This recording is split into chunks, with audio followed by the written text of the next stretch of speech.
ఇది జీలకర్ర బెల్లం. ఇవి రెండు వేరు చేయలేనంతగా కలిసిపోతాయి. పెళ్లి తర్వాత భార్యాభర్తలు కూడా జీవితాంతం అలా కలిసి ఉండాలని ఇవి తలపై పెట్టిస్తుంది.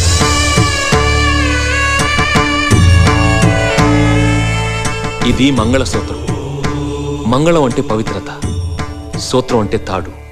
ఇది మెడలో పడగానే పెళ్లి అగ్ని కంటే పవిత్రం అవుతుంది. పుట్టింటికెళ్తే అత్తారింటిని, అత్తారింటికెళ్తే పుట్టింటిని మర్చిపోకూడదనే 2 బొట్లున్న తాళ్ళని మెడలో కట్టిస్తారు.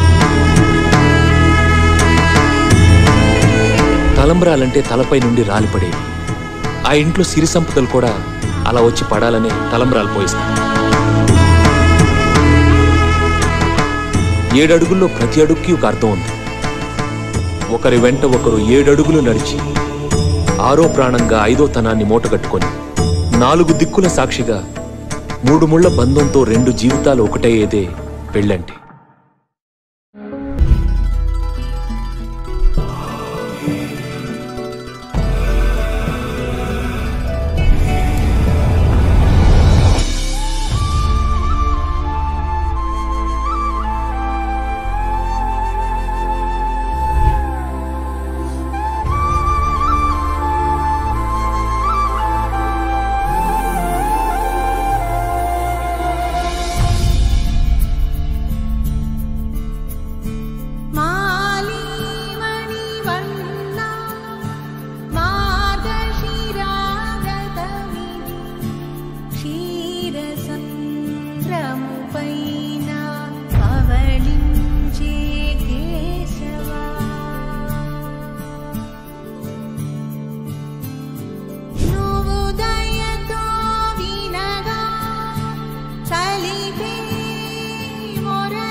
వధువు ఎవరో కాదు సీతమ్మ తల్లి. ఆకాశ పందిళ్ళు భూలోక సందళ్ళు శ్రీరస్తు పెళ్ళిళ్ళు శుభమస్తు నూరే.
చేతుల చాటున దోచక తప్పని దూర సొగసు పిడి చూపుల